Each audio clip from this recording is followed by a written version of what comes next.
Welcome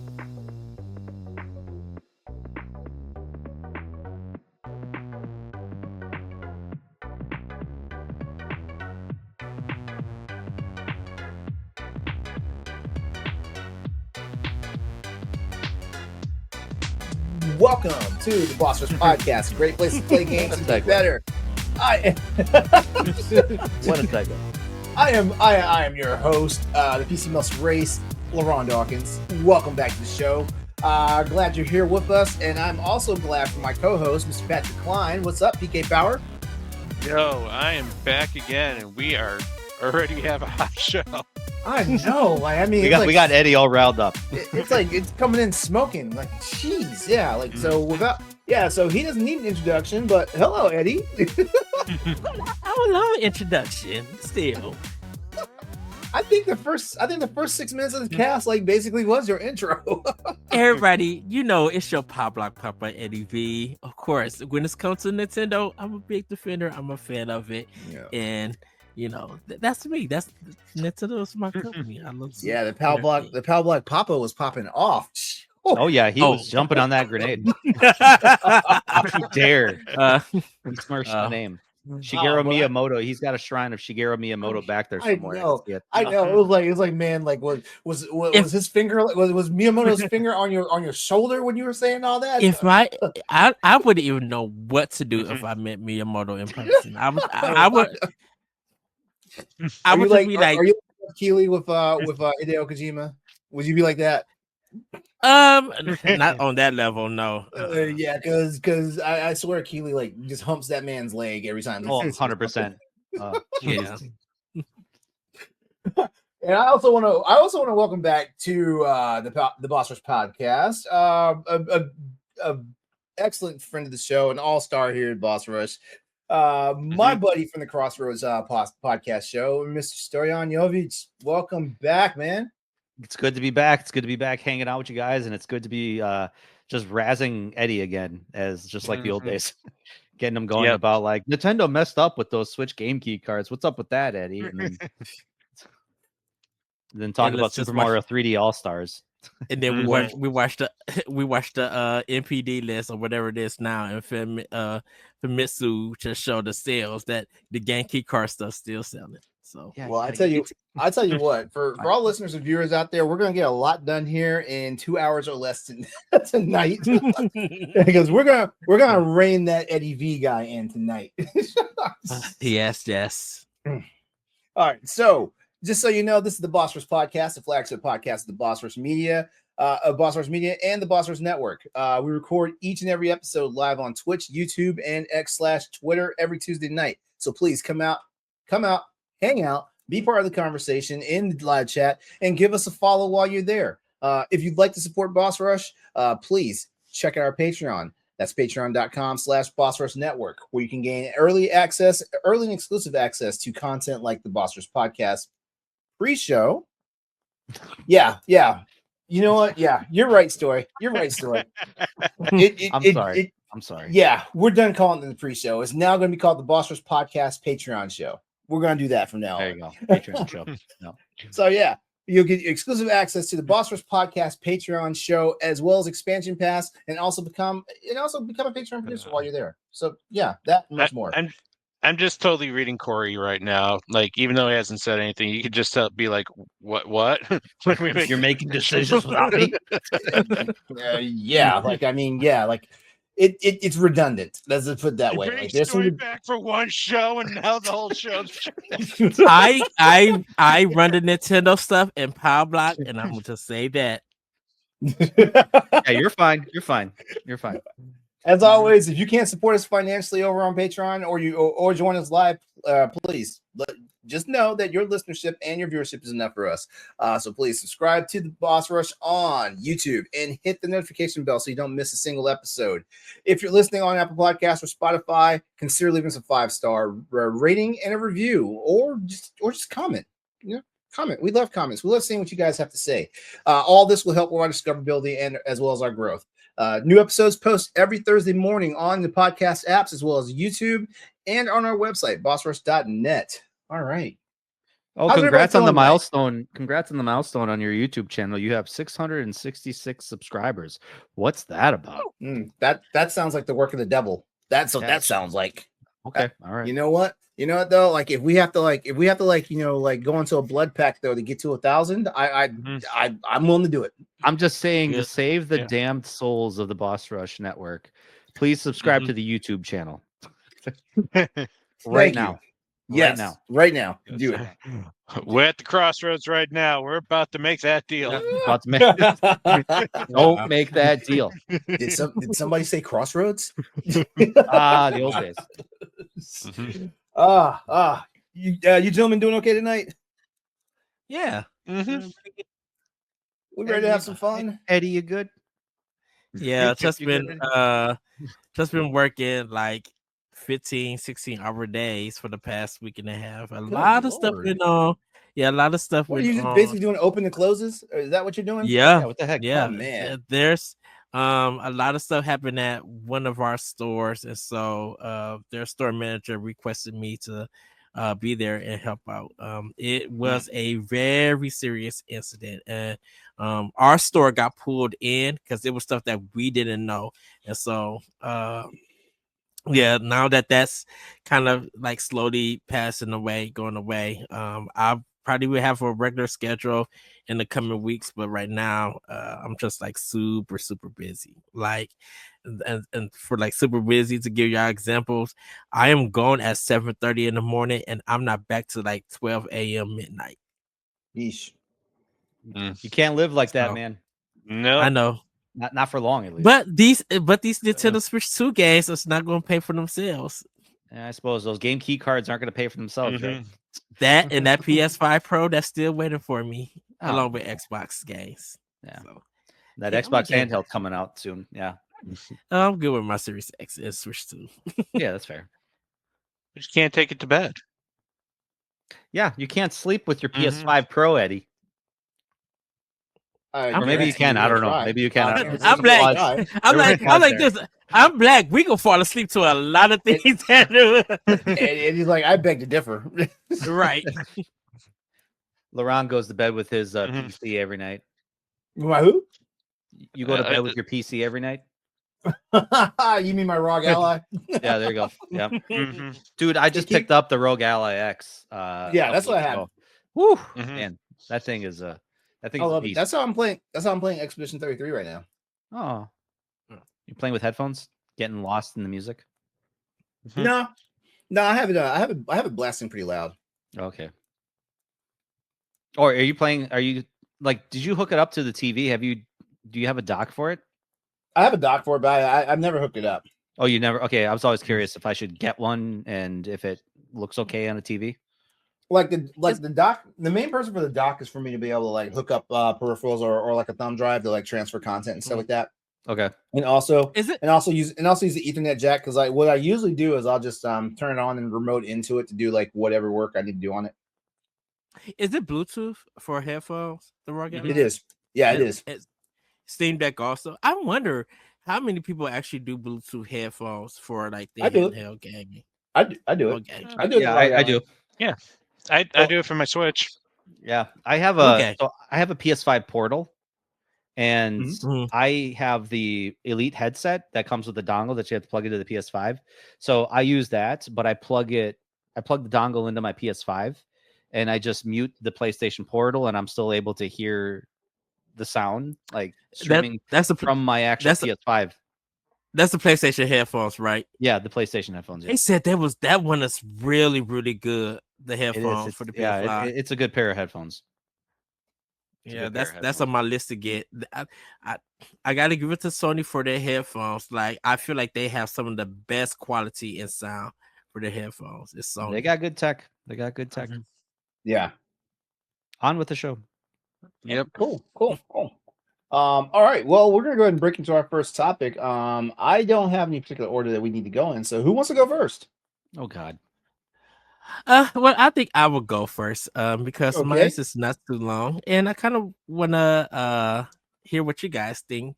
My topic is summer video games you jam with. The summer is almost upon us, and with the Nintendo Switch 2 release, it's time to get out the snacks, fans, and most of all, some of our favorite games of the past that we like to play or find in the summer. From NES to now, summer is usually a slow time for new releases, which allows us to get into our backlog or play some games that we have heard about but not given given a chance yet. So I kind of want to ask you guys, are there some like games that you do enjoy in the summer, or maybe it's your backlog and stuff? Like for me, I love playing Super Metroid and Street Fighter 2 because I remember and NBA Jam. Because I remember being at my grandma's house over the summer and my cousin had the Super Nintendo there. And so I would play Super Metroid and Street Fighter 2 over there, learning the games and like learning where to go and exploring the stuff. And so when I think of like, games I love to jam with in the summer, those two come up. Now that we have like NSO and the Street Fighter collection, I could go back and play those games that I used to play in the summer. So I kind of want to ask you guys, are there any games that you guys like to jam with? Like any games that you particularly love to play in the summer or anything? Oh yes. And some people are probably gonna be like, "Oh, this guy's a sadist." Ghouls and Ghosts. You are a sadist. Ooh, yes. I'm gonna chill, kick back my feet, relax, and play some Ghouls and Ghosts. Actually, in my personal opinion, I think Ghouls and Ghosts is actually the easiest out of the entire like franchise. In my opinion, which version? Which version? In the arcade version? Arcade or Sega Dreamcast version. I'm sorry, Sega Genesis version. Sega Genesis version. Ooh, that's the hardest one, isn't it? The Genesis. The Genesis version. Genesis version is easier. Really? I thought it was the hardest one. Yeah. Well, no, if you're thinking Super Ghouls and Ghosts from the Super NES, that I think in my opinion that was the hardest one until we had whatchamacallit come out. The one that came out on the Switch and the PC. What Resurrection? Ghosts and Goblins. Was it Ghosts and Goblins Resurrection or was it Ghosts and Goblins? Yeah. Ghosts and Goblins Resurrection, because that mug is challenging. I tried to play that one and I was like, what the hell? Yeah, and I also include the Maximo games in that because like they were basically like, I'm not gonna say tributes to Ghosts and Goblins, but there was a lot of Ghosts and Goblins in those two games DNA. Man, I picked up the PS2 games recently. That's on my stack of like games I want to get to, and that stack is getting bigger and bigger and bigger. You got a backlog for your backlog? Yeah, exactly. So that's what I do actually. My summer is usually like I'll start pulling games from, just like, oh yeah, I remember buying this like over the winter. Or I remember buying this a few months ago. Mm-hmm. Let me get into this again. So I go back to the retro. I go back to the classics, while also trying to fight the urge to play the Mass Effect series again and again. And that's another summertime like jam. I mean, you play comfort food games. You play these games that just like, okay, all right, maybe it's summer. It's time for relaxing. Chill vibes. I want to play something that is like gonna make me feel good about. I don't know. Yeah, I'm with you on that one. Yeah. Okay. All right. Well, another game that I always catch myself playing from time to time is the GBA Super Mario 2. Like I just love that game for some strange reason. Well, I always liked Super Mario Brothers. Isn't that 2. Super Mario Brothers 3? Isn't that the one? No. Super Mario Brothers 2, the one where you actually pick up like plants and throw them. That's the original Super Mario Advance. Oh, this original Super Mario Advance was Super Mario Brothers 3. Yeah. I just call it Super Mario Brothers 2 because that's the game it is. I don't understand why they did that, by the way. Why they threw the order completely. It was called Okie Dokie Panic in Japan. Yeah, I know. I know, and it wasn't even like a Mario game. No, it wasn't. Yeah. Yeah, I mean, if you're doing these blasts to the past, let me see from the NES era alone. Yeah, from the NES era alone, Ninja Gaiden, Mega Man 2 and 3, what else? Bionic Commando, and the PS3 and 360 version Bionic Commando. I do like the PS3 360 version of Bionic Commando. It was good. I think okay. The 2D, I'm not the 2D one. It was good. It was good. Okay, let's make sure it's the Bionic, 2D version. No. We're talking the PS3 version. We're talking about the actual sequel. Not Reloaded, are you? Oh, wait. Were you talking about Reloaded?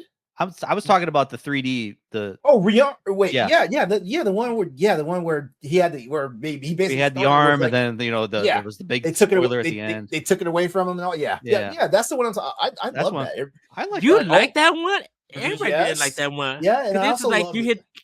Because like you hit part of the gas and you lose health, and that was such a genius mechanic, Eddie. Yeah, genius.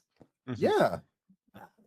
No, that game was. I just wanted to make sure that game was good. That game's a classic, in my opinion. Yeah, I thought the swinging was about as fun as at the best. And I think up until that point. And plus, you got to do so much with that arm. Like, I mean, like just grabbing like people and like slinging them off the freaking world and all this. Come on, man. Spider-Man before Spider-Man came out. Yeah. Bionic Commando walked, so Spider-Man for the PS4 and 5 could run. Yeah. I will fight anybody on that. Yeah, even way back in the day, like the NES version of Bionic Commando, I mean, for real, like, the game was a classic. Pat, what's yours? You know what? I got too many new games coming out that it's gonna be hard to actually try to hit the backlog this year. Like you got Death Stranding coming out in 2 weeks. That game's gonna take time. Oh yeah, I'm tempering myself. Like, I mean, like right now, Claire Obscure Expedition 33 is like my current game, you know. And then I'll finally get back on the Final Fantasy 7 remake train because I do need to start Rebirth sometime soon here. I will say, Pat, that I love that box art for Death Stranding 2. That box art is really, really nice. That red and white, I'm like, oh yeah, I like Kojima. Kojima Productions. I still need to play the game on Series X and beat it. You know, LeRon, the nice thing is you can actually beat Claire Obscure in like 30 hours if you wanted to. Oh, that's good to know. You can make it last for like 80 to 100 hours if you want No. I don't have the patience for that. That's my turn off to like RPGs these days. Like spending more than 40 hours on them. That's my turn off. It's like speaking to the choir right there. Yeah. Yeah, like I don't like the idea of like pouring my life into a game. So Persona and Shin Megami Tensei are out the window. Pretty much. Well, I mean, I'm trying to beat those games as fast as possible. Like I'm going to be serious with you. The longer I play the game, the more likely I am to get tired of it. You know, like especially if it's my first run through. You know, and it's not hooking me. Like for example, like a game that I can play like hours upon hours is Final Fantasy Tactics. You know, I was about to say Monster Hunter. Monster Hunter is a different league. Monster Hunter is basically like I can't really call it a games as a service because like the game ends. Like eventually Capcom's like, we're done with this one. Please play the next Monster Hunter game. So you're talking about more games that have a beginning, middle, end, like yes, like okay. Yeah, you know, not games that pad their content. You know, I'm not saying Persona does this, but you know, like games that pad their content just for the sake of padding content. Like, I mean, my level of gaming ADD. Every Assassin's Creed game. Yes, yeah. My gaming ADD is like to the point where I will get bored of your game. So like, if your game is not doing anything to push the story along for me, like I'm probably gonna put it down and never beat it. Mm-hmm. You know, Sto, I put down Assassin's Creed Shadow. Oh, geez, I didn't even get it. that's a game that I gotta pick up. Work on it, but it's good. It's good, but it's like LeRon says, it's padded. Yeah. That's why Clear Obscure is such a good example of like having meaningful, good content while also not padding it with junk. You know, just to make it longer.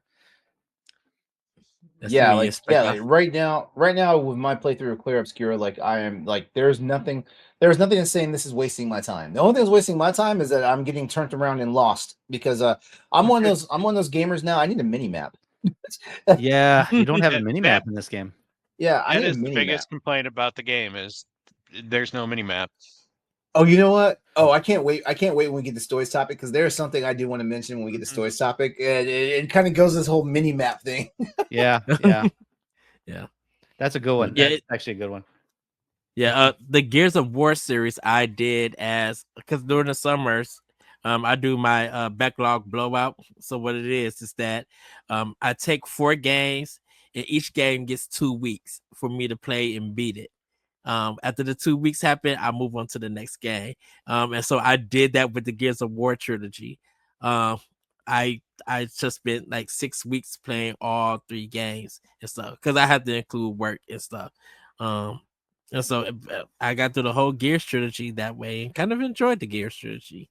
Because I didn't like playing it on 360 with the 360 controller, but it felt good with the Xbox One controller when I played it. Yeah, the Xbox controller is a good controller. The you're excited for a reload. It's still like kind of dumbfounding to me that we're gonna see Gears of War on a PlayStation coming up soon. Yeah, I Think about I don't know. When you get the ROG Ally X, you'll have a lot Last of Us on an Xbox system. Yeah, you're right. Mm. Everything is an Xbox, including your PlayStation game. including your PlayStation. Yep. Yep. Sony's gonna be like, shit. That's more coin for Sony.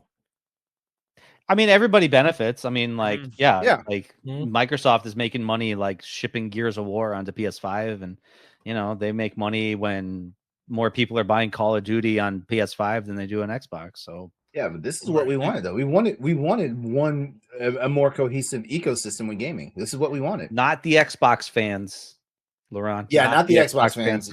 Yeah. Honestly, if it was the other way around, Sony fanboys would be losing their freaking mind. Actually, Sony fanboys did lose their mind when all these games started going to PC. Yeah. Yeah. Which are now going to Xbox. And Story, remember, Story, you were on the episode of Crossovers with me when I said Ratchet and Clank Rift Apart will be on the PC. Remember, you were on that episode with me, and somebody fought me in my YouTube comments about that. Oh, wow. Yep. But we knew that was happening because Sony said that was part of their strategy of bringing their first party games to PC. Yeah, but not Ratchet and Clank. Not Ratchet and Clank. That was I feel that was too sacred at the time. Yeah. Rift Apart. I had a feeling that it was going to come to PC because wasn't one of the PS5's games on PC by that time? Or was that no? The first one was, if I'm not mistaken, the very first one was God of War. God of War, yeah. The 2018 version. Yeah. And that was like, what the hell? Yeah. And then Spider-Man came out. Spider-Man was next. Yeah, like Spider-Man got, as a matter of fact, it was Spider-Man, God of War, and then they did something really crazy. They put Returnal on PC, and this is when I was like, okay, like there's a paradigm shift going on here because they put a game out there that basically sold PS5 systems, Yeah.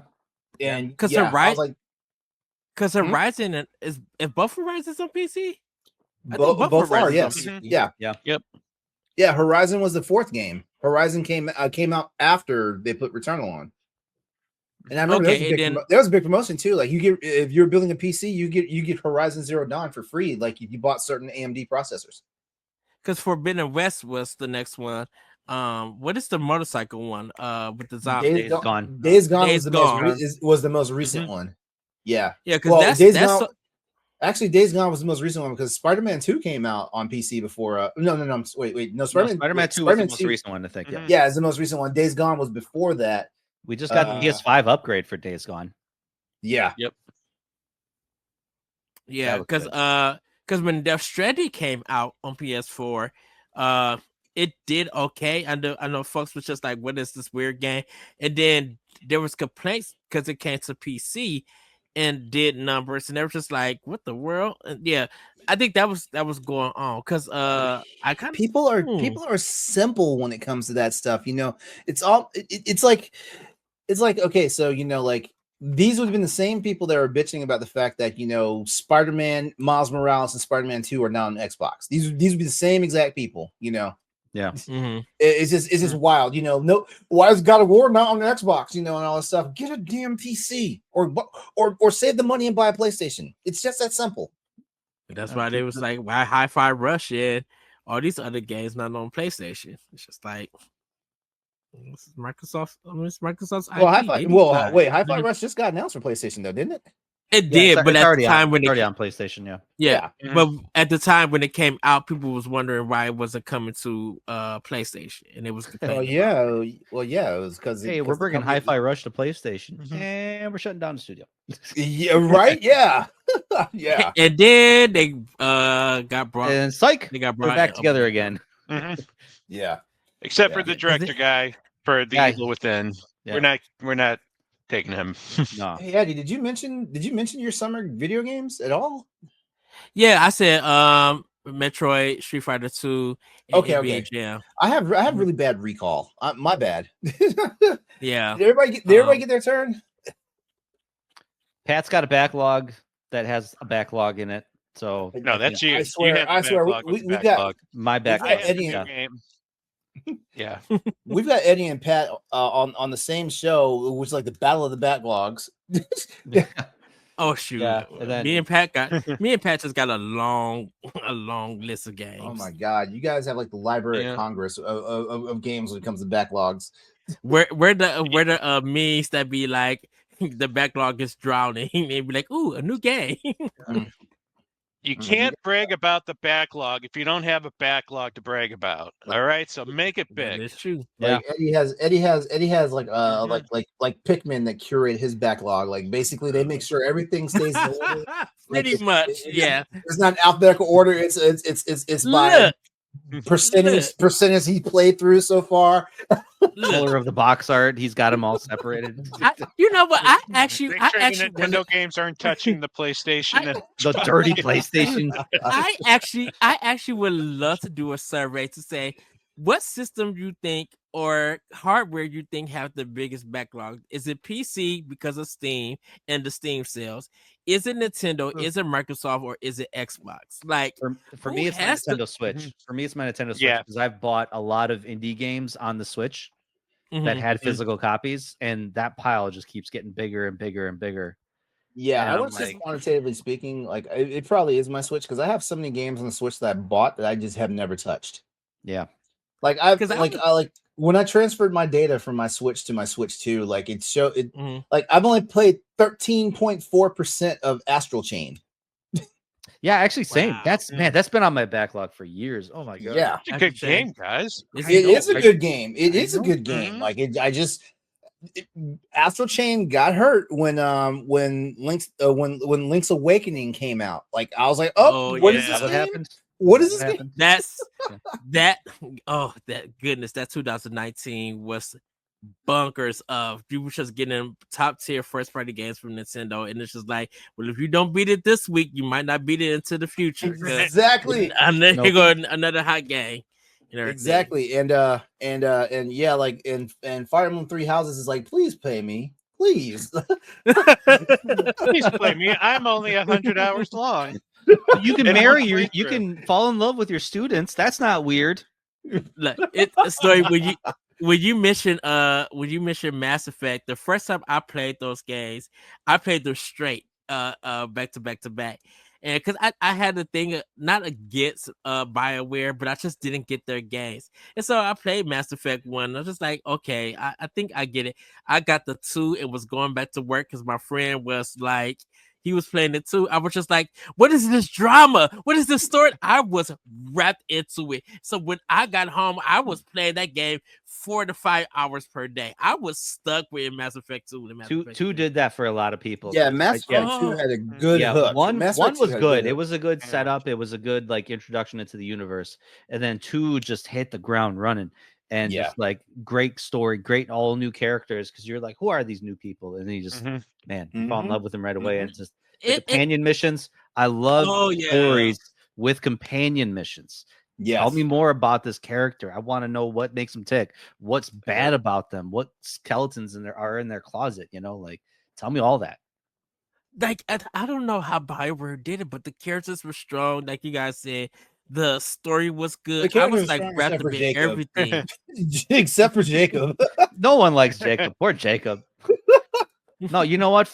Screw that guy. Because in 3, if he was a romance option in 2 for you, in 3, he just totally dusts you to the side.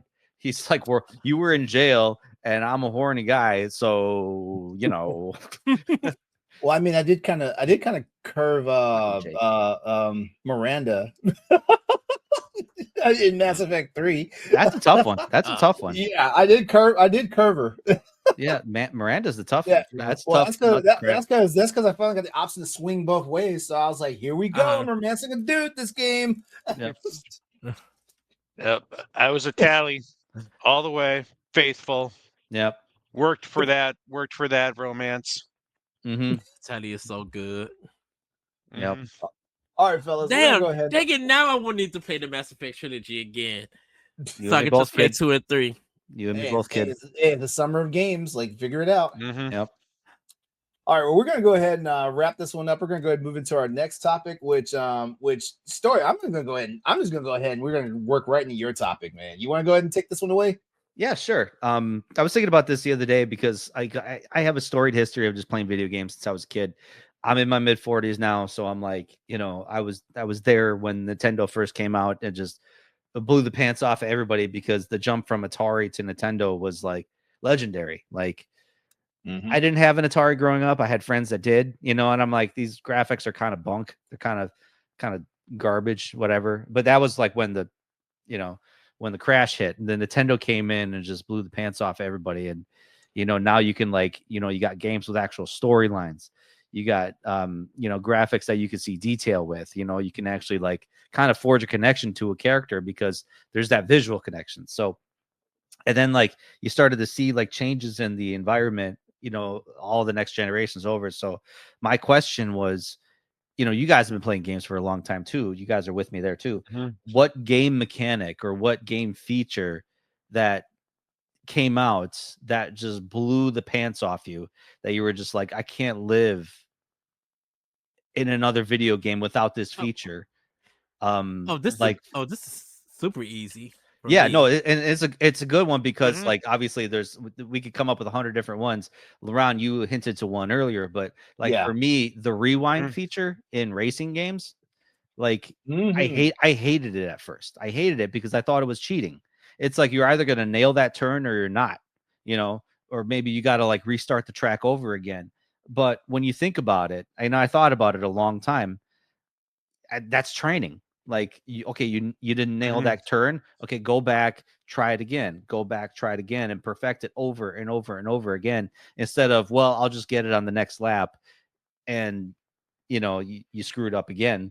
So like now, if a racing game doesn't have that, I don't want to have anything to do with it. It's like train, and I think most racing games nowadays, even most racing games have it now. Yeah, Forza Horizon 4. Man, yeah, when that saved me a lot. Yeah, I don't think Gran Turismo got it still. Do they not? I thought they had something like that. Does the new one have it? I don't remember. I know like obviously all the Forzas have it. Basically like I think Dirt Rally, like those racing games, they all have it. F1 has it and stuff, but Mario Kart has it now. Mario Kart has it. That's weird. That's weird. Did you know you can also use that to like dodge a blue shell? Oh, really? Yeah. Now that's there's cheating. a second option. There's a second option. That is cheating. Yeah. But what are so that's the big one for me. I don't know what you guys have. Okay, so this is something that I have to thank the original Dead Space game for. A freaking waypoint finder, like pressing the R3 button, like basically pressing in the right stick, analog stick, and actually seeing your path and actually seeing like a spot on the map that it's actually supposed to take you to. Like amazing. Yeah. And I really feel like every game should have that. Yeah, I really wish Expedition 33 had something like that, because I've gotten turned around a couple of times in that game. I'm like, what's happening? Why can't I get to the next zone? You know what game just brought that to their remaster? What's that? Xenoblade Chronicles X has one of those now.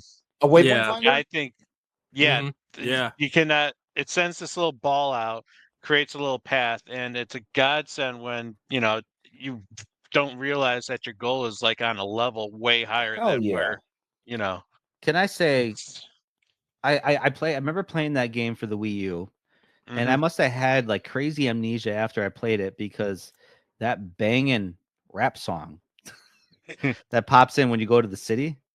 Uh. Oh, yeah. Yeah. Like someone recorded that and like listened back to it and be like, yeah, this is good track. Yeah, this is fire. This is fire. Send it. Yeah. But this is not Yasunori Mitsuda. Don't care. Put it in. Yeah, put it in. The kids will love it. The American kids will love it. For me, New Game Plus. Yes. Ever since that got introduced in Chrono Trigger, I don't care what anyone said. It's almost in every genre and a lot of games from today. There's so many games now that has juiced it. But back in the day, when you was done with an RPG, you was done. But with Square Enix, the Dream Team did it in Chrono Trigger, and was just like, yeah, you can continue on. You start the game. Yes, sir. With your previous stuff and go to the whole game if you want to fly it. And that was the way to help you see the other endings in the game. So New Game Plus is definitely like that blew my mind because I've never played an RPG that offered that. And a lot of people at that time who weren't playing RPGs didn't know that was a feature that was going to be the evolution like of gaming, just in all genres. Yeah, especially when you can actually carry over your level and carry over your weapons. And like you can actually go after those optional bosses that you maybe skipped because like by the time I get there, I'll be a lot more powerful. So yeah. Yeah.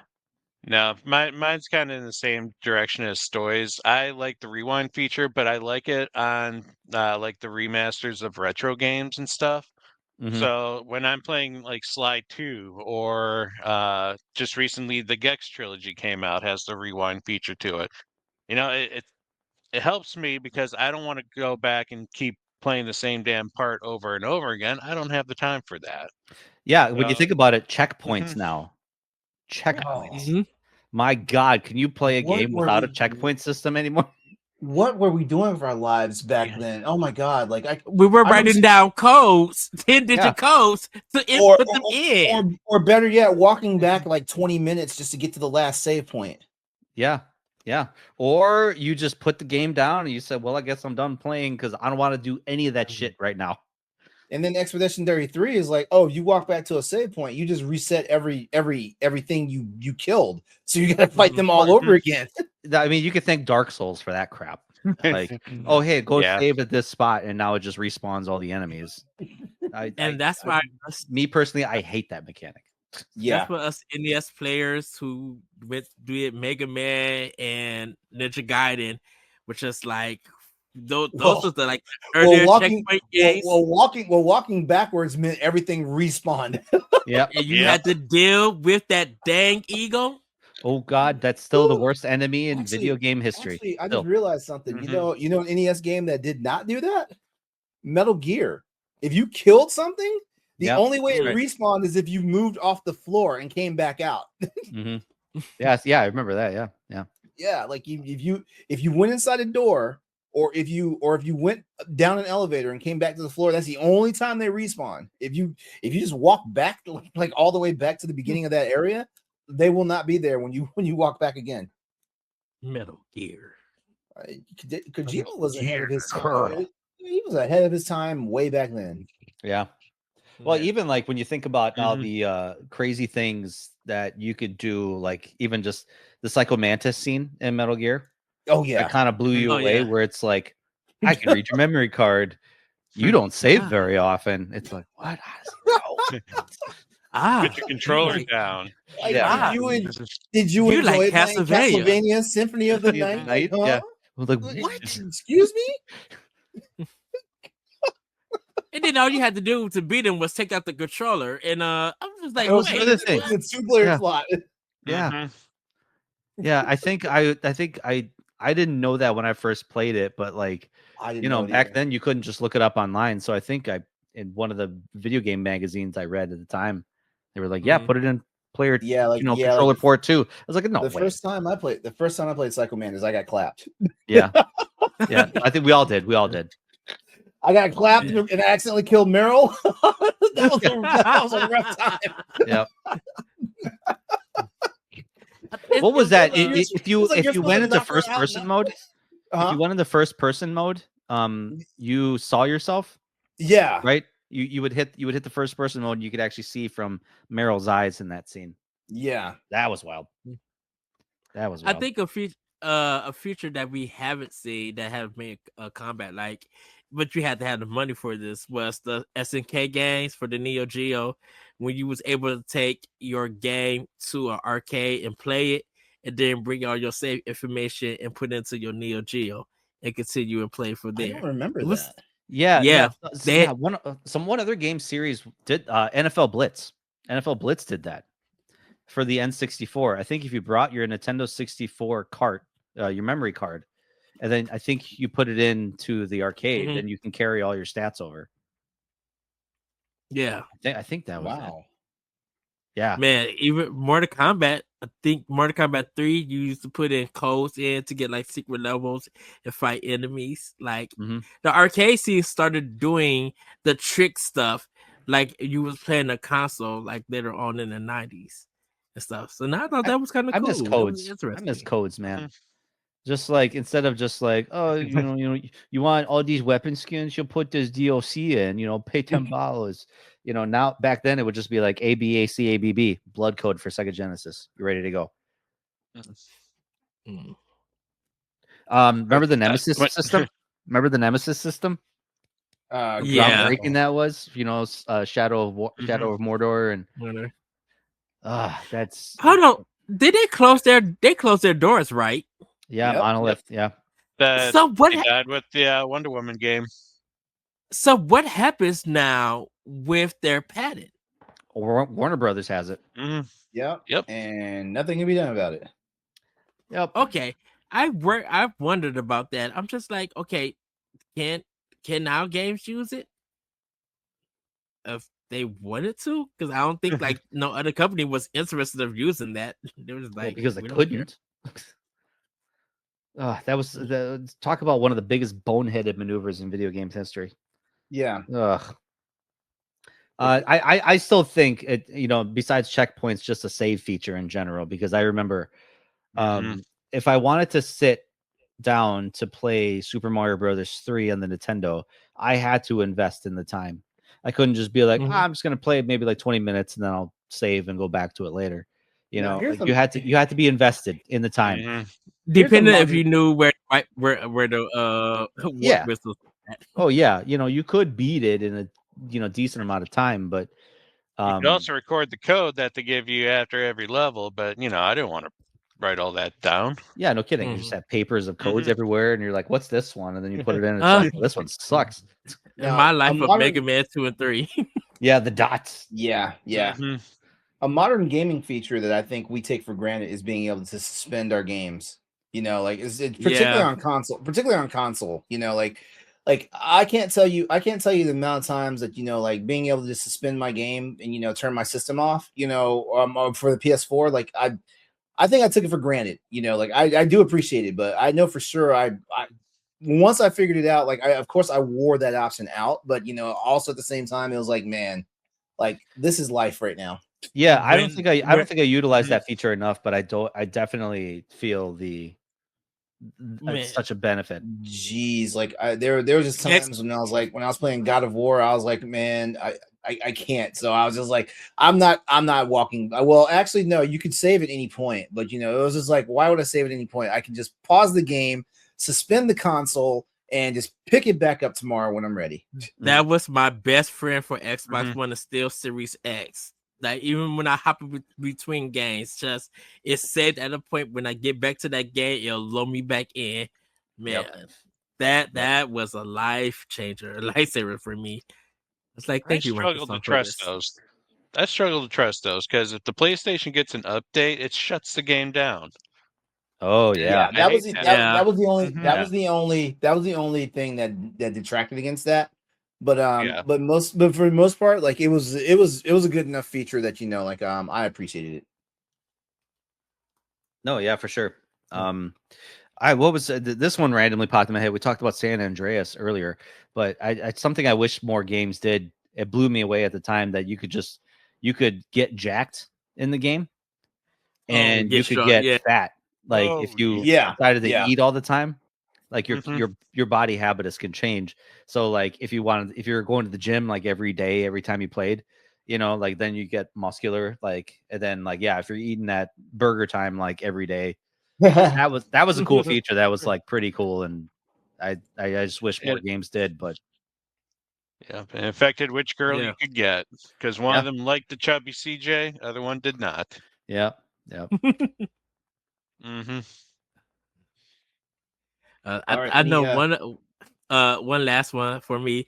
They don't do it anymore, but Eternal Darkness, and this might lead into your theme, Pat. But Eternal Darkness, when they had the sanity effects, and one of the sanity effects was like erasing your memory card, and then it comes back to the game. Yeah, that was so cool because I got it, and I read about it in EGM. And I didn't know that it would ever happen to me, but it did happen to me, and it depends like on your health or something. And I was just like, "Oh, the sanity effects in Eternal Darkness, they were good at it, so good at it." Yeah, the only game that did anywhere close to that was Batman: Arkham Asylum. Oh yeah, when the Scarecrow missions, and then it rewound the game back to the intro. And then you see like Joker's driving the Batmobile and Batman's in the passenger seat. Oh my god. Those Scarecrow levels were so fun to play. Yeah, they were. What were you gonna say, LeRon?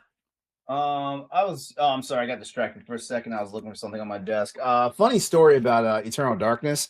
Back when I was working at GameStop, we had someone that basically wanted to trade their game in because like they're like the whole sanity meter thing, right? Like when your character started wigging out, like there's one time when like a giant cockroach starts walking on the screen. And I remember that. He actually whacked his screen with a shoe and cracked his damn television. No. And he was like, and he was like, wait, he was like, that was fake. And he was like, I'm done with this game. He told us the story, and we're like, oh wow, that's a first. Mm-hmm. I was like, man, what size TV was he playing on that he thought that was actually a roach? I mean, if you have an affinity to roaches. Well, yeah, you're right. You're right. All right. Well, since Ed kind of teed it up, like let's go ahead and move on to our next topic, which Pat's got this one on lock. Mm-hmm. Yep, guys. There's one thing I noticed about the Summer Games Fest trailers is that there were a lot of horror games shown this year, and I'm just thinking, are we going to talk about ill in this? Yes, we can talk about ill. Okay, yes. We can talk about ill. We can talk about Cristo. We can talk about the Bloom. What's the blooming one? The Fractured Blooms. Graves. Was it Grave Seasons. I mean, horror games is like really has taken off, and I think a lot of it's definitely thanks to indie games and just being able to like recreate like these ideas again, because they're not all trying to be like super powerhouse and gory, even though ill is, and that's pretty awesome. But it's like, guys, horror's back. What do we think? Are we excited about this? I'm 100% in. I downloaded on Steam Dead of, I think it's like Dead of Darkness or something or whatever, but it's a retro styled Resident Evil game, but just like top down, like, you're holding L1 to shoot, to aim and shoot and stuff like that. But I'm all in for all these indie games, even just like AA developers coming in and just giving us something, because with horror games, it's not necessarily, you have to have AAA style graphics, extremely realistic graphics. Like you could do like low poly graphics to make it scary and terrifying, because when you think about it, like you look at Silent Hill 1 right now, I mean, it looks awful, but back then it was terrifying. And even for me going back to play, it's still terrifying. But boys, we're getting a remake of that, by the way. Jeez. Yeah, we are. Yeah, by Bloober team. Like Bloober, you did good. Here's the first one. I will say that Silent Hill 1 needs a remake because I don't 100%. like the first. I don't like the first Silent Hill. I'm like, ugh. Most people don't like the first Silent Hill. Yeah, you had to have been there. It's one of those things, and even that's a poor excuse. But yeah, and then Silent Hill 2 came out, and everyone's like, "Yeah, forget Silent Hill 1." I will forever hate that piano puzzle in the high school for Silent Hill 1. Hate it. Yeah, the clunk. Oh, I hate it. The baby in the bathroom always gets me. That's like any horror game though. If you put in like a bloody fetus in some bathroom, it's like, okay, well, this just got weird. Exactly the reason why I stopped playing PT. Exactly the reason. Yeah. But I will say I'm looking forward to Silent Hill F. That looks really, really good. I like this, of course, that Japanese aesthetic, but it looks like it's going to be somewhat of a adventure. Not, I won't say adventure. It looks like it's going back to some survival horror elements to it, but it's going to be really, really creepy. And it's going to be gory, I heard too. But I think going back to PT, I'm just glad now we're past the post PT phase of horror games, because it seems like every game that was coming out was trying to follow the same formula of PT. You know, you had some good games, like Visage was pretty good. Yeah. But like all this other like slop of just like everyone trying to capture that PT vibe, it's like, okay, all right, you're trying too hard, and it's like, ooh, psychological horror. You're really the bad guy throughout this whole game. It's like, oh wow, surprising. Yeah. Well, what I like about the horror genre is it's kind of like the new RPG genre. You can put horror into just about any kind of gameplay now. You got third person, you got first person, you got the narrative horror, you got what you just mentioned, the looping horror. There's multiplayer horror games out there that are still like, doing amazing, like Dead by Daylight and like Phantasma, not that one, Phantasmagoria. That's the old one. Yeah. Phantasmophobia, is that it?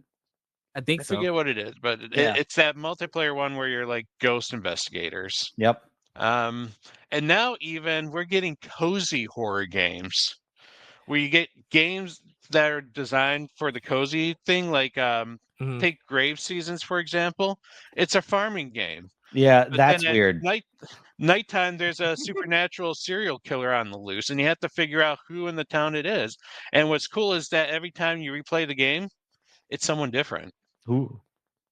So, it's and then you also had the Fractured Balloons, which was they described it as Doki Doki Literature Club meets Silent Hill, but it's in a farming, you're farming. It's like, oh, all these weird just like farming horror, or even Dredge, where it's a fishing game, but it's a Lovecraftian fishing game. Like there's something in the sea that's causing some weird shit to go. That was the one with the retro styled graphics, right? Yeah. Where it's like 2.5D or something like that. Yeah, you're basically a boat, going around and you're fishing, and while you're collecting your harvest, you're also investigating, the weird paranormal stuff that's happening. Hell yeah. There's no ghost at the Grand. That one from where you're maintaining the hotel during the day, like doing cleaning, and then at night you're busting and inspecting ghosts, and you have to use whatever you use during the day and stuff. And not just like, it's a cool trailer to watch at the Xbox showcase, but I was just like, I may have to buy this game because it looks funny and it's wacky as ever. I'm like, a sim game where I'm cleaning or doing other stuff and using that thing to bust ghosts. Oh yeah, I'm in. It's wacky enough. Dead of Darkness, that was the game, man. Sorry, Dead of Darkness, that was the game I was thinking of earlier. Yeah. Unfortunately, I didn't check out enough of some of most of Summer Game Fest stuff that I don't really like. All this stuff is new to me. No, I was just thinking of one demo that I downloaded. It was like Resident Evil and Dino Crisis style graphics and gameplay, with the stationary cinematic cameras and stuff like that. I'm trying to think of the name of it, but I'm going through my Steam library, and my Steam library is too big. No, has anyone played Grow Country yet? Which one? Which one? Crow Country? I played it for a little bit, and that's one I want to get back into. Okay. It was good. It definitely had that old Silent Hill like aesthetic, but it I need to get back to it. I didn't give it enough try. And I do like we played like Sorry We're Closed. That kind of horror game at PAX East. That's It's like horror that's meets available Persona now. meets a first person shooter. Yeah, and I like that was kind of cool that like you said that or here indie games is like inspired horror games to come back, and there's just been so different, so many takes on it. It's just that horror now is way past the survival horror thing. There's more takes on it that people don't have. You can play horror games and not get scared, or you can watch people play these games, and even though you might be scared, it's engaging watching them play because it's like to them, it's like actually watching a horror movie to them. But you're watching someone being a hero of that game or survivor of that game. I know plenty of people who say they can't play survival horror games, but they are totally fine watching someone else play it. And they're almost jealous in a way because they would love to. The horror games have got some really good stories to them. Yeah. I think what really gets people engaged in horror games is the puzzle solving aspect. If you are a streamer and stuff, and you're playing this horror game, your community is gonna be like, okay, go into this room. The key was right there. You could get this. If you could run past that zombie, and that engagement kind of makes playing horror games satisfying. Yeah, it's a good not couch co-op, but it's like a good like armchair style game where it's like, you could be sitting on the sideline. I mean, that's what we did growing up, like, before online multiplayer. Like you would go to Blockbuster, you'd rent this game, you're like, this looks really good, and then you're just shoulder to shoulder with your buddy, like playing games, passing the controller back and forth. I don't know what to do here, you do it, and it's like, that was always fun. Post Trauma, have you guys played that one? No, not yet. No, that's I mean, if you're into puzzle solving, like you got a puzzle to solve right in the first like 5 minutes of the game, and it's a doozy. It's like you got to find a combination, but you have to look at the walls of the subway that you're in to decipher the combo to this padlock. Jeez. Yeah, no, you told me about that one. That's one I do plan on checking out here. Yeah, it's. I mean, if you're familiar with that style of, like I said, if you want something that's got like better quality, you may be disappointed in that, but it's very PS2 era gameplay, I guess. Nice. That's pretty neat. No, honestly, like I going back to what you said, Pat, it's like I'm really excited because we're starting to get a wide variety of different types of horror games, and I'm all here for it. Like I'm done with the trend sending. I'm done with the whole like, hey, let's make everything a psychological horror game now. It's like, I mean, Silent Hill 2, give them credit for revolutionizing the horror genre forever, but it's time for developers and artists to kind of stand on their own footing and being like, hey, let's make something really cool. Oh, go ahead, Matt. No, go ahead, Ed. Go ahead. Oh, I kind of miss like the game Deception from Tecmo, where you had to build traps and trap hopefully someone would come in and fall into your trap and you kill them and you progress.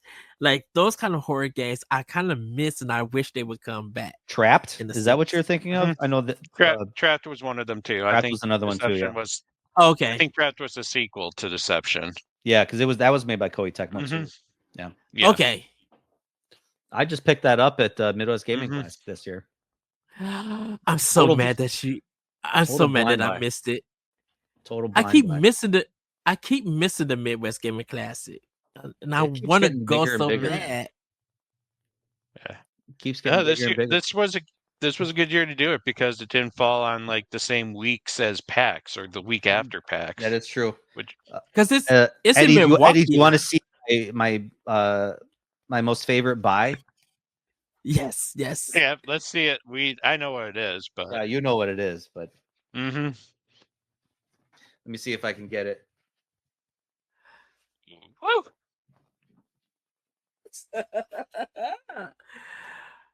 Oh, Mm-hmm.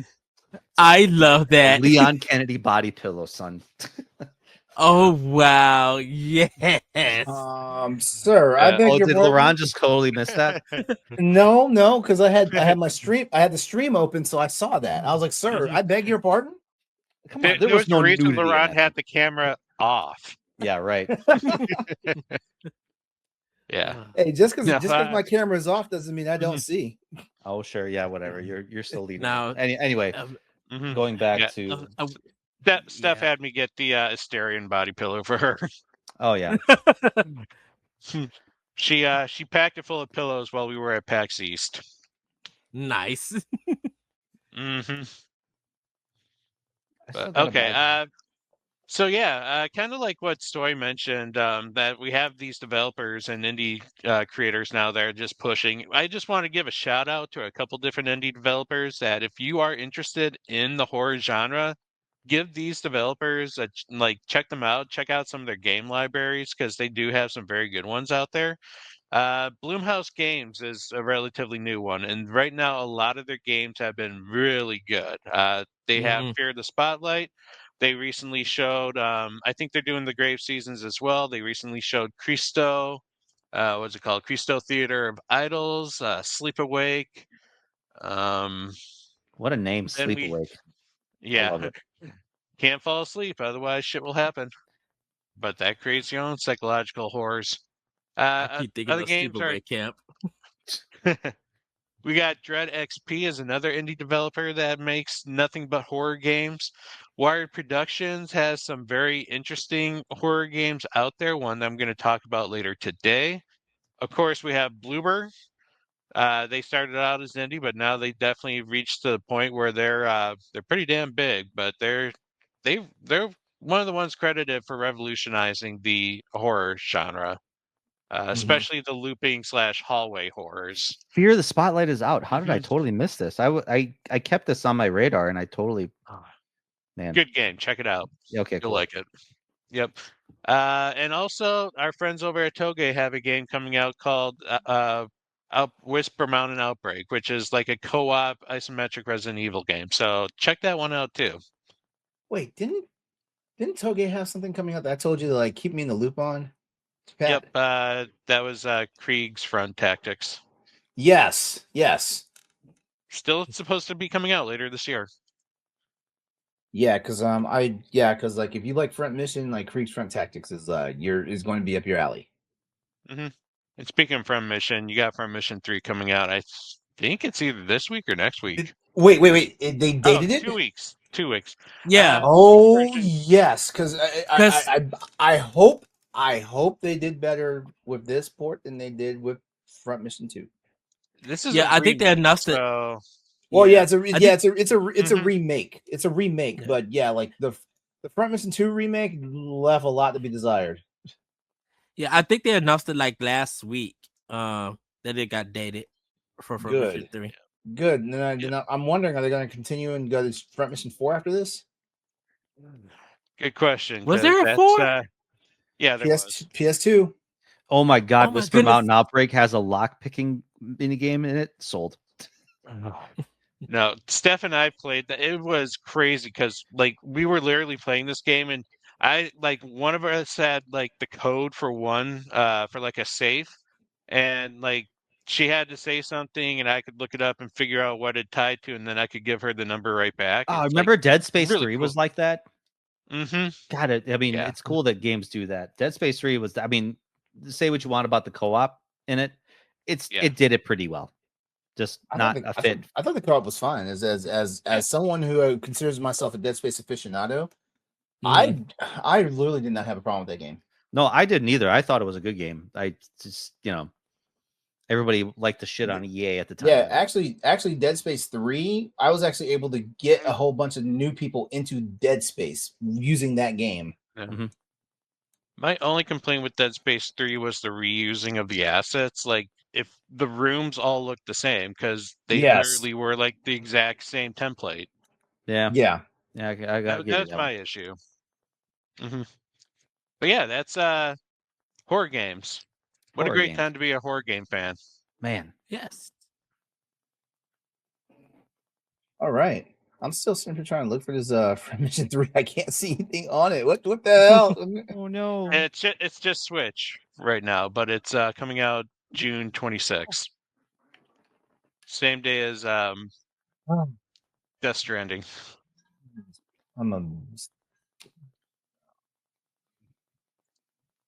Why must you always make me get it on the Switch? I feel like first? I restarted Death Stranding 3 times in my life. Guess LeRon just played on Switch too.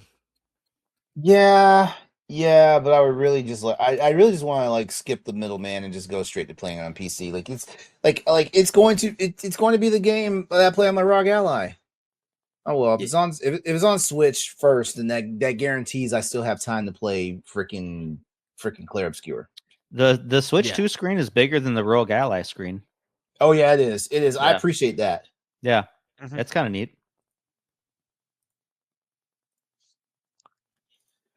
Yeah, I'm hoping they did a good job on this one though.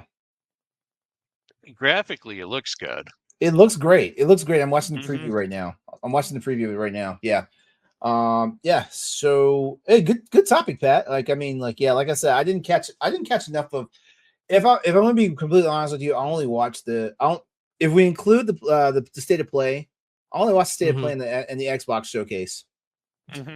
Like I missed all 3 days worth of the other stuff. Pat, what was that horror game that I had that was really bad that had a bunch of like old dudes with their dongs hanging out at you? Agony? Was that it? I mean, there was a lot of dongs in Agony. There was, yeah. I think that was it. I thought they were all like old, wrinkly dudes, and their dongs are hanging out and they're running at you. It's like, it was Agony. It was Agony. God, that game was so bad. Yeah. Wow. Whoa. I don't know if the dongs made it worse or. I swear, it probably didn't help. I blame Scorn for all this phallic imagery in video games now. Dude, the ending, I still like that was a jump scare, man. That was 100% jump scare. I jumped out of my seat. I was like, what? If you know, you know, if you got to the end of the corn, but they drained you of your fluids. I jumped out of my seat. I was like, oh, oh boy.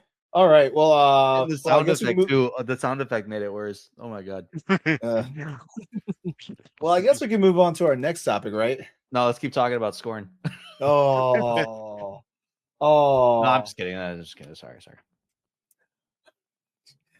All right. Well, just real quickly, before we move on to our next topic, I want to go ahead and tell you, take this time right now to like, comment, and subscribe to the Bossers Network on any channels you're checking us out on. Also, please leave us a comment right now. If you're checking us out live and you're loving what we're doing right now, just give us a quick shout out in the chat right now. We'd love to see it. Okay.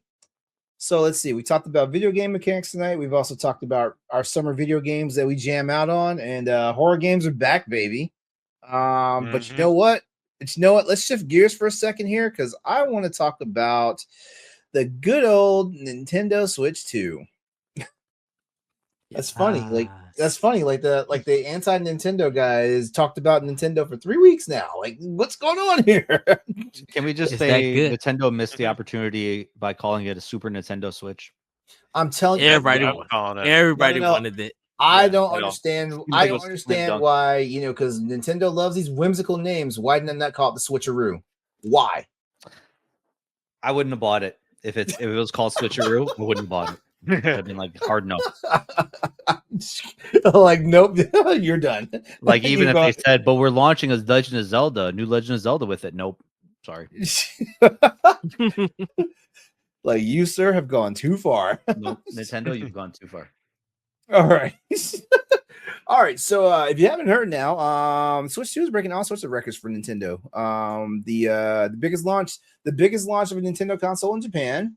The US launch was looking pretty good, shattering previous records with over 1.1 million units sold in the first week, which is an all-time high for game hardware in this country. It surpassed PS4's debut actually. There's a lot to take in. Like, first of all, like everybody give Nintendo their flowers for a successful launch.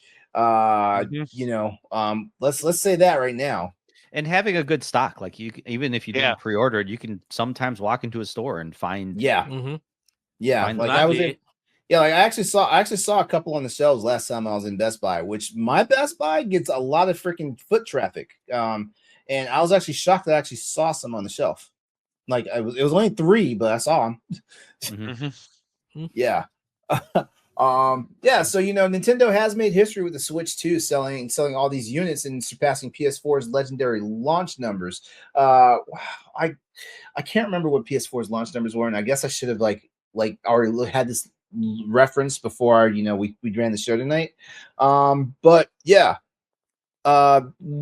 According to reports, one of the biggest factors driving the Switch 2's explosive launch was its killer lineup of games, with nearly 80% of buyers picking up Mario Kart World alongside with their new console.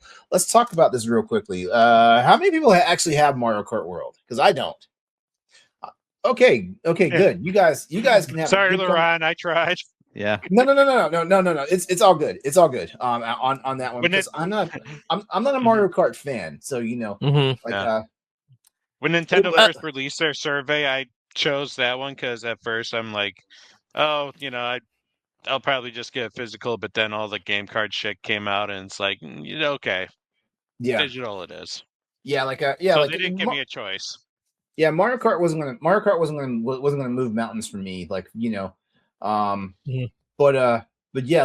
so, and honestly, like all I did was I took my Breath of the Wild and spent $10 and updated that because I was one of those lucky people that got it that got the original game for $30 because Best Buy lost their mind one week. Oh man, the Nintendo Switch 2 surpassed 3DO in sales numbers. Dang. Wow. Yeah. All right, so guys, first impressions of Mario Kart World. First of all, what'd y'all think? Beautiful game. Love the free roaming. Rainbow Road made me cry. Tears of joy. You got a price tag? Pretty awesome. Beautiful. Yeah. For me, it is. Yeah. Mm-hmm. Oh, yeah. You can tell the quality.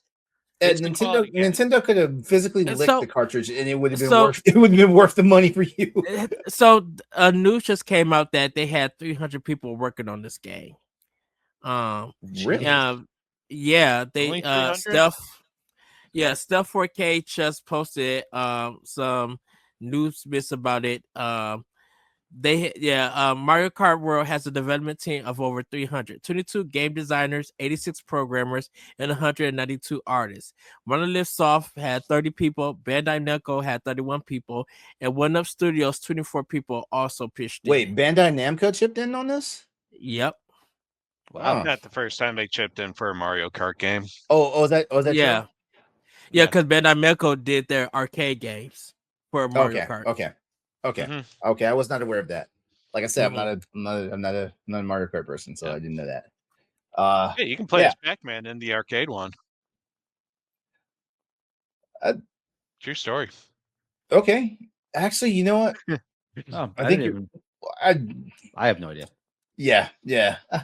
Well, okay. So how important is a strong launch title to a console's early success? I mean, Nintendo kind of does this, like they always have like an it factor game, like when they launch, like if we go back to the Super NES days, like like the pack end of Mario Brothers and Duck Hunt, Super Nintendo, did they have something? They didn't have anything, did they? Yeah, they had some Mario World. Mario World. Pilot Wings. And Pilot, okay, yeah. I remember Mario 64 and Wave Race 64. I would say ever since Nintendo 64 had yeah. But wait, that was Luigi's Mansion to Mario fans. Yeah. Luigi's Mansion was GameCube. Yeah, GameCube. Yeah. I thought when did Mario Sunshine? That came out about 2 years. Yeah, 2 years later. Yeah. Really? Okay. Yeah, The- we got Yeah. a Mario Kart, a Smash Brothers before Mario. Can Yeah, I then say some. can I share something with you guys right now? I think Yeah. honestly, as far as the gaming lineup went for the Switch 2, I think it was a little lacking. You know, You think? You I think? I think It it was. is. It Yeah. is. Okay. One I But was trying to Pat's be. I was gonna trying to be. explain why. Pat's gonna explain why. Okay. There's only one true Switch 2 game. Everything else is a port of Yes. or a upgrade. Which has been every more recent Mhm. generation over the last like 15, 20 years. Yeah. PS5 was There the are same. two. PS4 was the same. I apologize. There are 3 Switch 2 games, even though one's a remaster. One's Uh, a The remaster. Bravery Default's only a Switch 2. Yeah. The Welcome Tour is only a Switch 2, and Mario Mhm. Kart's only a Switch 2. Which I do have the Welcome Tour game. I was like, you know what? I'm just gonna spend the $10 just check it out. Yeah, but you can't even then fully play it unless you buy. Yeah, I all the can't. accessories. Yeah, I'm sitting here that's like I don't annoying. want to spend the money on these peripherals because like I'm not going to play my Switch like that. You're not gonna buy that webcam. No, and I haven't even pressed C to chat yet. Oh, Wow. There's nothing to press C to chat on, you know, in my opinion. But I'm also kind of hoping that, you know, like some of my existing Switch titles, you know, wind up getting some more of those enhancements, I'll spend the $10 for that because I spent the $10 for the Last of Us Part 2 enhancement when that some of them I think there's a list out of there. Some of them they don't have an uncapped frame rate, so they just automatically get the update when you put it in for it. Oh, good. So maybe Fire Emblem Three Houses, like, you know, like the battle scenes, like they won't look like they're going in 20 frames. ugh. Well, just the background characters. Yeah. No, I'm playing Breath of the Wild on my because I've been itching to go back to that game, and then I was like, well, I'll just wait for the Switch 2 because it's getting the upgrade, and it looks amazing. Just the frame, the 60 frames a second, and just sitting there watching the blades of grass kind of flow in and out. Oh man, so good. Which is surprising because the Switch 2 versions of those games on the cart, they're like on the NPD also. They also sold did some numbers. Here we go. Maybe I'll finally play Final Fantasy 12 Zodiac Age. Maybe. Because I have that on Switch. Yeah. Okay, well. I think it came out for the Switch when that first came out, but it's like fast. It's like a F-Zero / Wipeout. Fast clone. RMX. Fast RMX, yeah. Yeah. But it's not called. It was Fast RMX when the Switch came out. Yeah, it's I forget what it's Fast something or Furious something. Yeah, I'm gonna have to look it up, but it's really good. Yeah, they say if you get a Switch 2, that is a must-have on the system. Fast Fusion, yeah. Oh, 100%. I mean, Nintendo. I swear Nintendo's given up on F-Zero, even though we got it on the GameCube. You know, Switch Online thing, whatever. But I don't think we're going to see a new F-Zero in the near future. So Fast Fusion is about as close as you're going to get. Oh, now I remember where I was going with this. Okay, so we got Mario Kart World, right? Do you guys? I guess the question is, do you guys think this is going to factor in and make make this one of the strongest console launches ever? Because see, I'm not a Mario Kart fan, so like this didn't move the needle for me that much. Like I knew I was going to get the console, but I was not getting Mario Kart. And truth be told, like because isn't one of the Mario Party games getting like a refresh? Jamboree. Yeah, Jamboree getting new content. Yeah, that's the one I didn't care about either. I mean, if you're gonna launch a Nintendo console, with one of your most popular games, Mario Kart's gonna be it.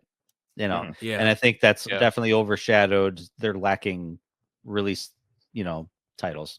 I mean, it's great that you could play Cyberpunk on a Nintendo system. That's cool. Yes. Yeah, that's cool. You know, if I didn't already have it for oh, go ahead.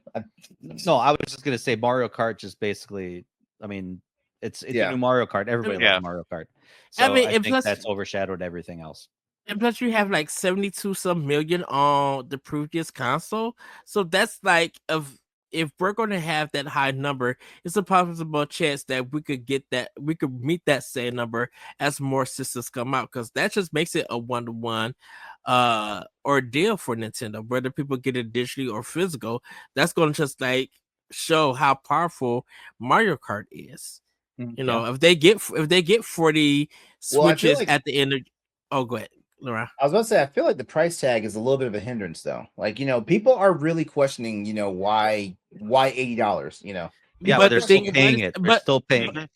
But LeRon, they said the same thing for Tears of the Kingdom. And Tears of the Kingdom did 10 million in 3 days whenever it was released. I mean, it was it was $70, but I'm here's the thing I can say about Tears of the Kingdom. Tears of the Kingdom was like a true blue direct sequel to an existing Zelda game. So people were chomping at the bit for that. So, they rehashed assets from Breath of the Wild. I still don't forgive them. Yeah. I do remember people were like a $70 glorified DLC. Basically, yeah. And then it was something completely different, and it's doing like it hit double digits with those Zelda. numbers worldwide. I'm not really arguing it. I'm just like being the devil's advocate here by saying, like people, and Stoy's right. People are paying the price tag, but at the same time, they're like, this game is $80, Like, this game is $80 for a base edition. It's not a deluxe edition. It's not a premium edition or whatnot. It's $80 for a base edition. But I think, and I think people who just like hear it they hear the price but won't say how much content is in the game or speak about that, because of course some people want to do content by dollar and all of that, but I think a lot of people just like they don't factor in the content that's in the game, the replayability, what people gonna be doing with their friends and family playing this game and stuff. Like there's much to it than just the price tag, and I think they're using some people use the price tag once again to get engagement. They don't care about the price. I'm glad you mentioned it. I'm glad you mentioned the dollar price tag on that, because I feel like that was one of the stupidest metrics that people had for like getting value for their games and stuff like that. You know what I mean? Like, it's a $60 game. Was it worth $60 worth of playthrough or something? Some crap like that. Everybody gets their own enjoyment in games a certain way. Differently. I mean, Player Obscure came out. It was $50. I would have gladly paid $80 for it. I would have paid. I would have paid the premium dollar for that. Yeah, it's really up to the publisher and their subjective view of just like, this is going to be a game that has immense amount of replayability. So maybe they try to monetize that, or they try to quantify like, oh yeah, you can play this over and over and over again. And it's like, okay. Can you imagine if Call of Duty started doing that, or Fortnite started doing that? Jeez. Yeah. They kind of do with their they kind of do right. Bucks. So check this, because this is one thing I definitely applaud Nintendo on. They managed to hit the scalpers where it really hurt. By actually having a stock of systems. Giving them to brick and mortar stores. Yes. Yeah. So I applaud their proactive stance on with the Switch 2 by tightening pre-order rules. And actually, I feel like the pre-order rules were a little wonky, but hey, like thanks to pre-ordering, I was actually able to get one. Yeah, you had actually more success. I mean, I had help. I had help with one people getting my pre-order. Wow. I actually went to my local Target, and when I got there, it was only about 4 or 5 people in line. So, and then they saw it. They was like, we got 50 bundles. We got 50 regular ones. And I was able. Isn't that weird? We had a console launch that didn't feel like an actual console launch. Isn't that weird? Yeah. Like people woke up like 2 days before the Switch 2 was dropping. It was like, hey, a new system's coming out. It wasn't like when the PS5 and the Xbox Series X were coming out. Like everybody's like, oh yes, I can't wait. I gotta have one of these. And well, I was planning on getting. Oh, I'm sorry. Go ahead. No. Oh, I was planning on getting mine. I was planning on getting mine next month. Well, you're different. You're different. You're Nintendo I was gonna say No, I don't no. believe that for a second, Eddie. No, I literally on Power Block, and I even told Corey, I was just like, I'm gonna get mine in July because I feel like everything is gonna be sold out on day one with the pre-orders. I didn't know what the allocation would be in stores. I know Nintendo said we'll have some in stores, but I'm thinking everybody's gonna be at the stores from their midnight release and getting the system. So I just said by happenstance, let me try Target that's close to us and see if they have one. And they, well, I mean, they as have gamers, one. as gamers in the current climate of gaming right now, like we kind of Mhm. got burnt by a lot of stuff, The PS5 especially. I Right. think that the burns a lot of them. PS5, yeah. And We got burnt, so like we were really feeling like the Aster or whatever you want to call it, behind like, am I actually gonna be able to get one of these things, Mhm. like I wound up in a hot scramble. Like I was like, am I gonna get one of these? Spawnwave did a news story about the scalpers who try to buy as many as they can or whatever and throw them up, and they were just like, they got some like for $600, $700 some dollars, and no one's buying it because Yep. it was so available on the day that it came out. Yeah. So now people just. So I'm hoping Sony takes. I'm hoping Sony takes notes on this one because we don't know if Microsoft's going to make another console. No, they are actually. I know. I was being All right. facetious. I was gonna say you got the Xbox guy here. Like, hey. I was You being can facetious. guarantee that Put out a as soon video as today. Sony has 10,000 units made of their PS6, it's going to be launch, and Yep. then they'll just try and trickle in more systems as it comes along. Oh, Sony. Yeah. But I feel like for PS5 and Series X and S to move on to their next system, I feel like, is this a Wii U situation where it just feel like a short lifespan for a system to be out, even though they got like numbers and stuff? It just feels like I feel like it's just it's too quick for them to move on to making their next systems. I don't know. Wait, who are we talking about? I mean, we got to for admit Sony that, and Microsoft. Oh, okay. They're Sorry. they're already in the lab like doing this stuff though. Yeah. But I'm just like, but to announce it, like it just feels like, because when did those systems come out? Was it 2000? Was it 19 or 20? 2020. It was 2000. Yep, 2020. 2020. COVID. So you would think around like 26 or 27 they will announce that they're working on their new system or something. Not this early. My theory is that like number one, like the overall consoles, the overall console sales post launch, just did not hit the way they wanted to. Like I'm pretty sure there's still assholes out there with scalp systems that are trying to still like bilk people for money and stuff like that. And it hurts. Sony admitted it. Like it hurts their overall. They can't track their quantitative sales because like basically they know they sold a system, but what they don't know is did they sell, how many customers are actually playing it, because they use like logins or the PlayStation ID to figure out like bona fide, like is this a true console in your hand type thing. And so there's hundreds of consoles sitting in someone's basement, people's basements, that are never getting turned on and stuff like that. And yeah, Sony got the money for it, but they're not getting the residuals for the fact that someone has a live system in their hand. And to be a scalper stuck with all of those systems, hey, that's on them. And you got to sell for a loss at some point. So yeah. I mean, hey, like they're actually learning what the marketing and merchandising world has known for like the beginning of time. I wonder what their credit card companies are saying. Like they probably took loans out just to fix their credit cards. Yep. Now what the banks are saying about that, because that's interest. I'm like, so you still paying a lot of money and not making nothing. Yep. But staying with the same topic, but switching gears just a moment, because we didn't invoke Sony's name. Shuhei Yoshida, that guy, right? He revealed in a recent interview that PlayStation has long seen Xbox, not Nintendo, as the primary rival outside Japan. With Sony viewing Nintendo as a creator of family-focused entry-level gaming. Meanwhile, amid this whole thing with Nintendo's Switch 2 shattering the U.S. hardware sales does raise a question about whether Sony should start paying more attention to Nintendo.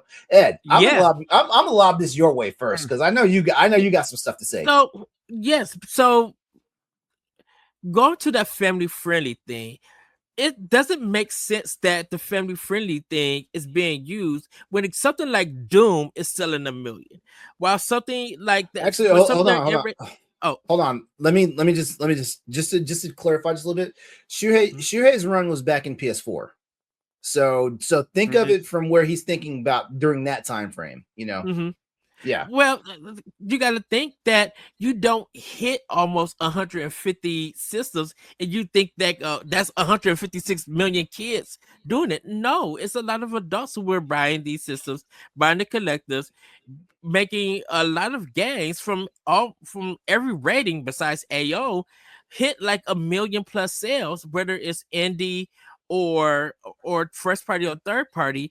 Like, you can't still use that family friendly subject anymore when all of these different type of games for various ages of players are making numbers and stuff. Nintendo created a system for everyone to play. It's not just family friendly.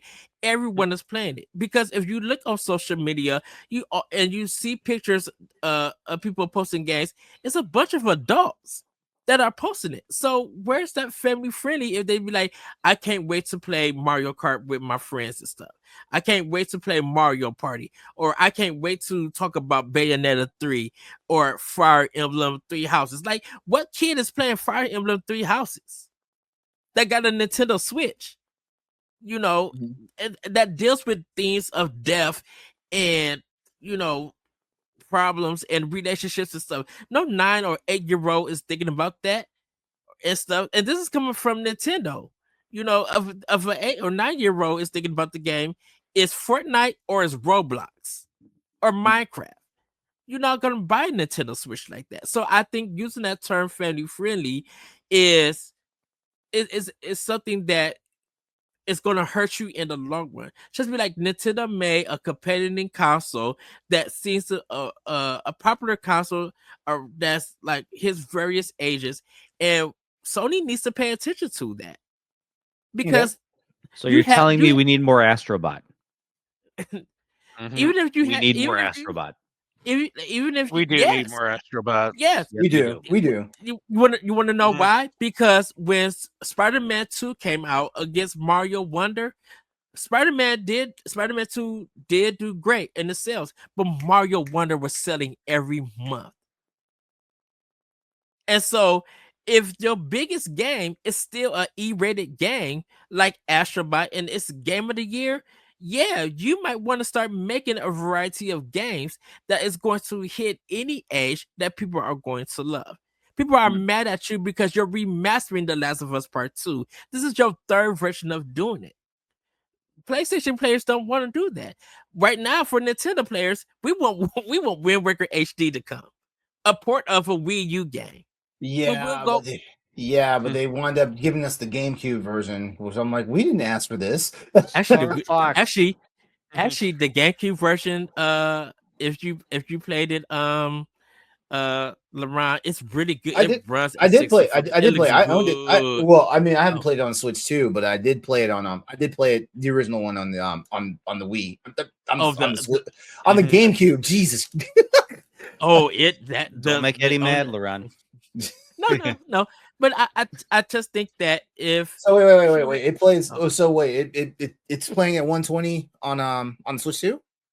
I think it's 60 frames. 60 frames. Okay. Because it's really smooth. Like, there is no slowdown at all. It may be some slowdown and some of the loading at some parts, but it's really smooth, and you can see it in the animation. It's really, really good. So I just think that Microsoft learned to be like, you know what? We're not even going to compete with Nintendo. In fact, let's partner up with Nintendo and work with them and see what we could do.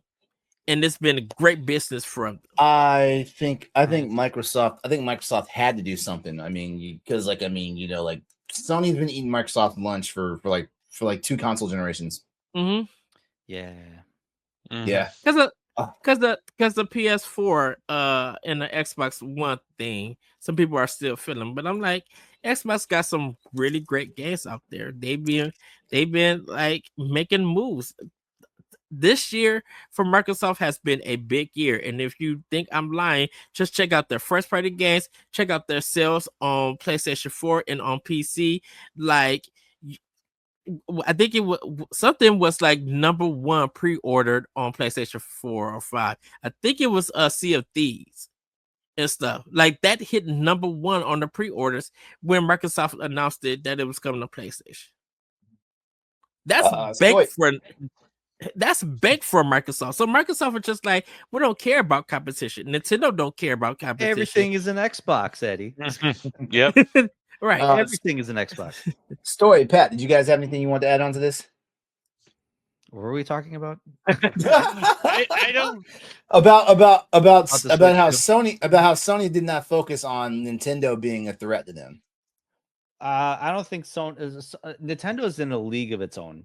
Like Nintendo's not even competing, and I think like Phil Spencer even said it himself. Like Nintendo's doing its own thing. They're not looking over to see what Sony and Microsoft are doing, obviously, because Sony and Microsoft are similar and hardware is similar and competition, similar games and everything. You know, what makes PlayStation 5 successful is completely different than what makes the Nintendo Switch and Nintendo Switch 2 successful.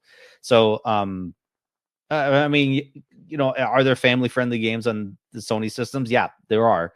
But I'm all about diversifying your content.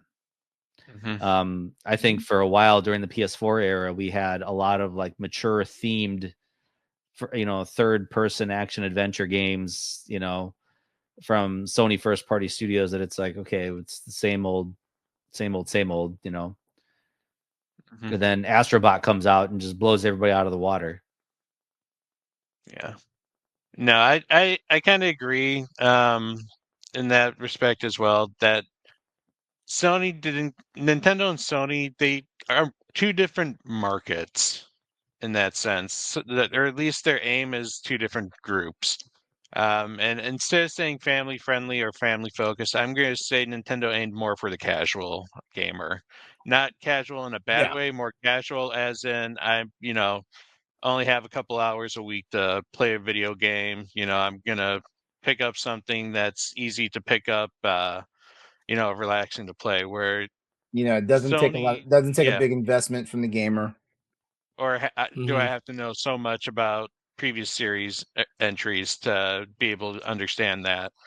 Sony's market definitely was not that, and the reason Sony's struggling now is because they put the whole focus in the live service basket at the moment. Yep. Then now that that's not panning out, like most of their game library doesn't exist, so they're trying to restructure that.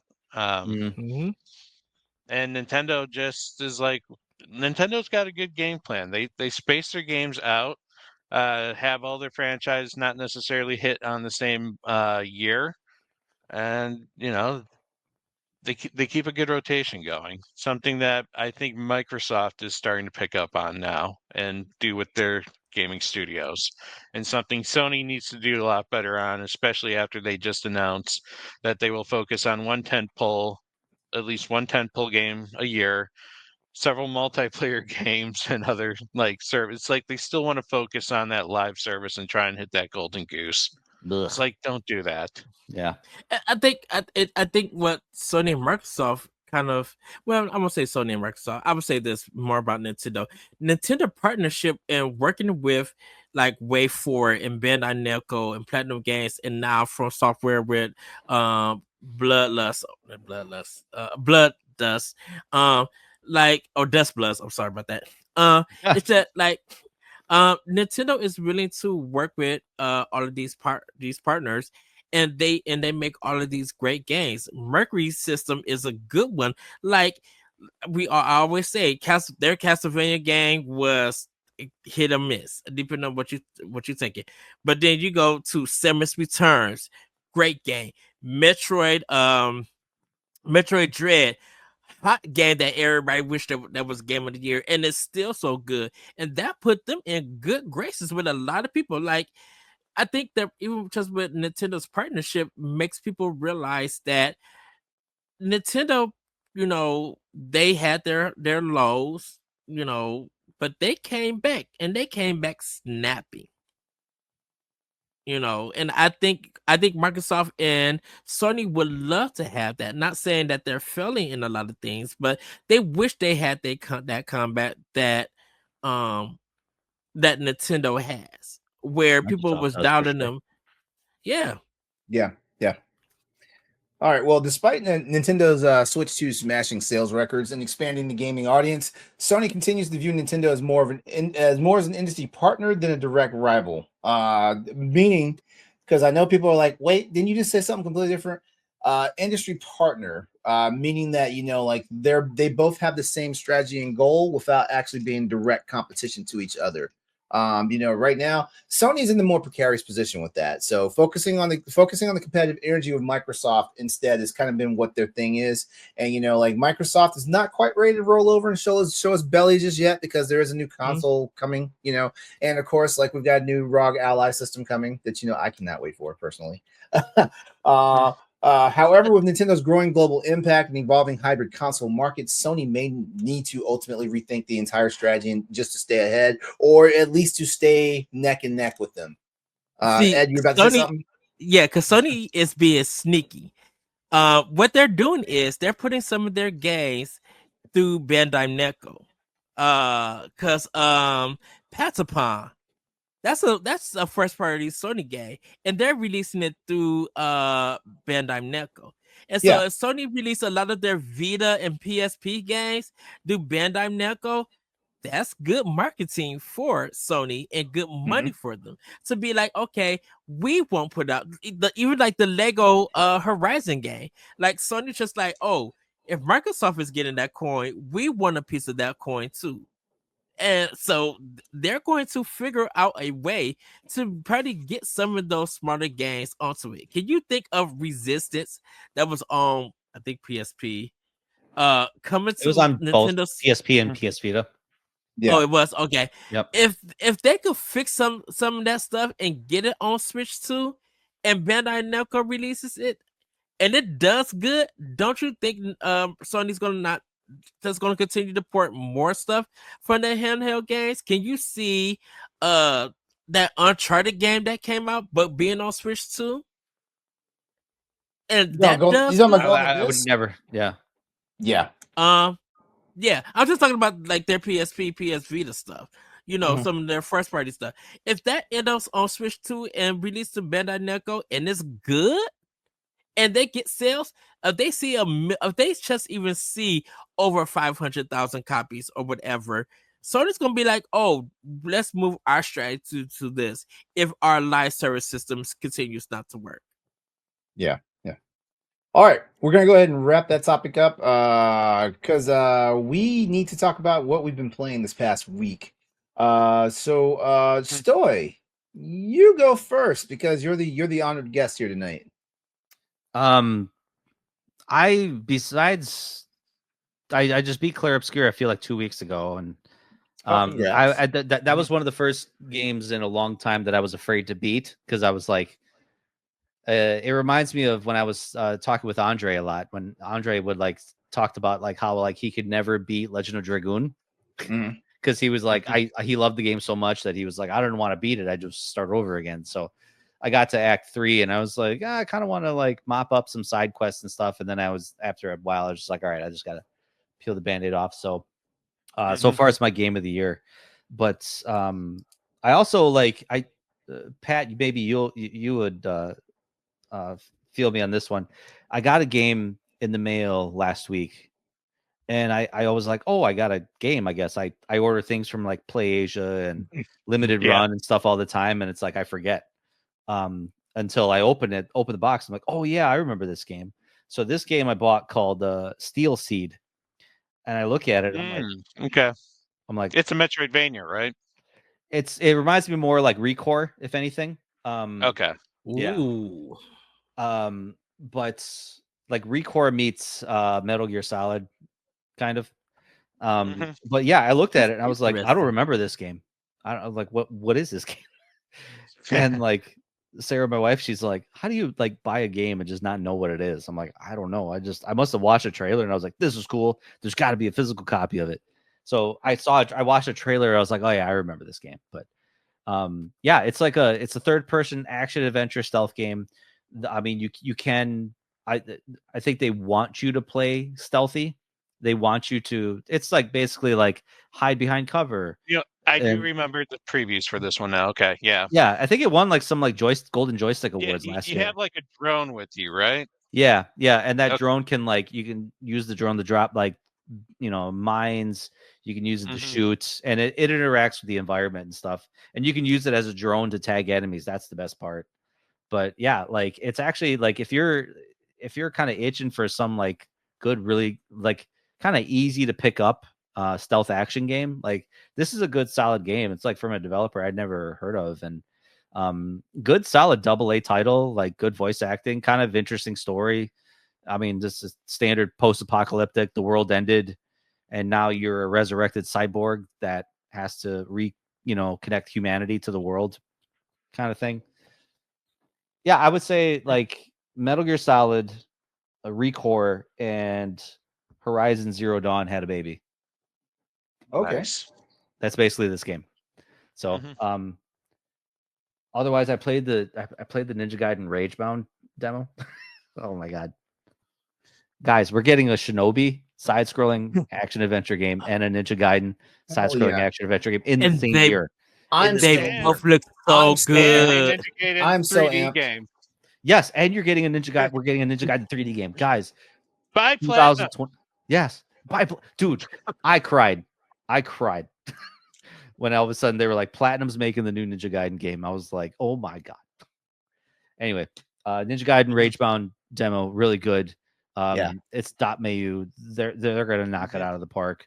And just it's got kind of like, I didn't realize that they remastered a lot of the old music to like kind of like modernize it and stuff. Oh yeah. And I was like listening to it, and I was like, wait a minute, this is like stage 1 and like Ninja Gaiden 2. Holy shit, this song slaps. And it's like you hear the other remake. I'm like, oh my god, it's everything.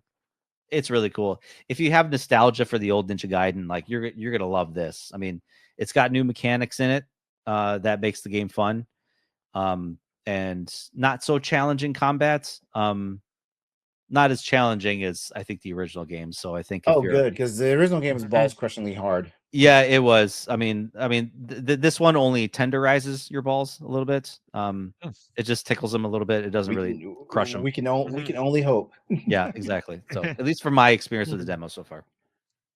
All right. Well, real quickly, I've been saying it all show long. I'm playing Clair Obscur Expedition 33. The game officially has me hooked. I love the combat system and of course the music. The overall shine of the game is just amazing, and I'm one of those people. I'm not really a big RPG gamer in my older age now. So like the fact that like the game actually has me hooked, and I'm actually.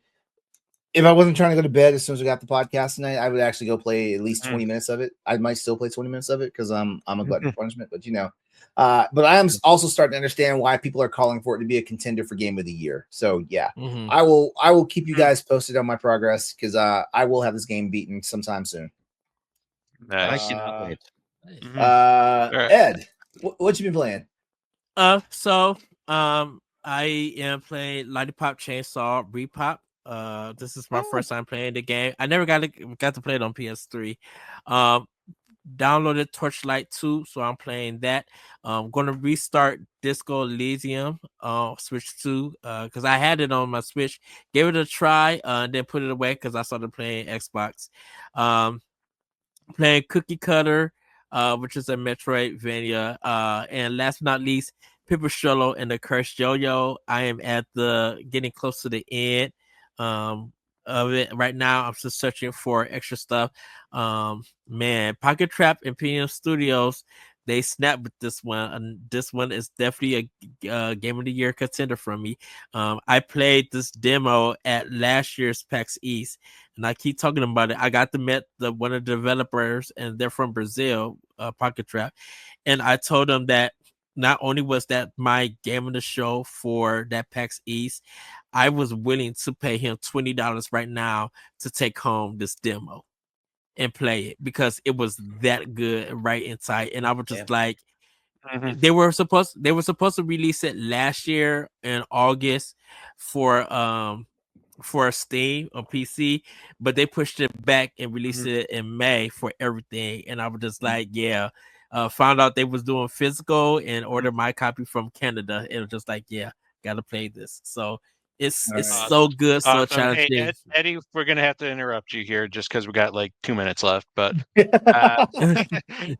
yeah, I just want to say I was playing Karma: The Dark World. It is a psychological thriller, first-person psychological thriller made by Wired Productions. Give it a shot. It is very creepy, very dark. I wish I had a better TV because my color scheme was very screwed up, unfortunately, when I saw this and between the game I played and the previews I saw. But it's a very creepy dystopian world where you're kind of a police officer who can dive into people's minds to kind of pull the truths, but people's minds are also very distorted and, twisted. And it's a very, very sci-fi, but also like Silent Hill-y kind of creepiness to it. So I really enjoyed it. Stoy, it's a game that's 100% up your alley. I wrote it down. All right. Take it away, LeRon. All right. I want to thank everyone for watching and or listening to the show tonight. It was wonderful. It was great having you back, Stoy. We've even got comments saying it was nice to see you again. So good. Yes, good to be back. Please don't be a stranger, man. Yeah. If you joined us live, please follow or subscribe to the channel you're watching it on. If you haven't done so already, if you're watching this on YouTube later, when the pro version of this video comes out, please like the video and leave your comments with your thoughts on today's topics, or leave one of your own so we can discuss in a future episode.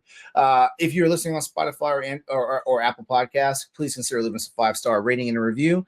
You can also support Boss Rush at patreon.com/Boss Rush Network. And remember, you can pick the tier that's right for you. We don't discriminate.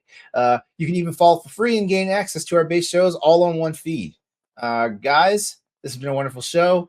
Eddie, thank you for coming in, pinch hitting for us. Thank you.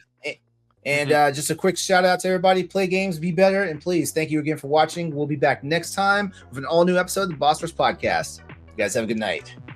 Bye, everybody. Bye. If you want to see how you can become a Patreon producer, head on over to patreon.com/Boss Rush Network. The Patreon producers for this month are Adriel Munger, Austin Campbell, Celeste Roberts, Sana Dierig, Francisco Santillan, Matthew Keel, Retro Stoy, and Christian S. Thanks for your continued support of the Boss Rush Network.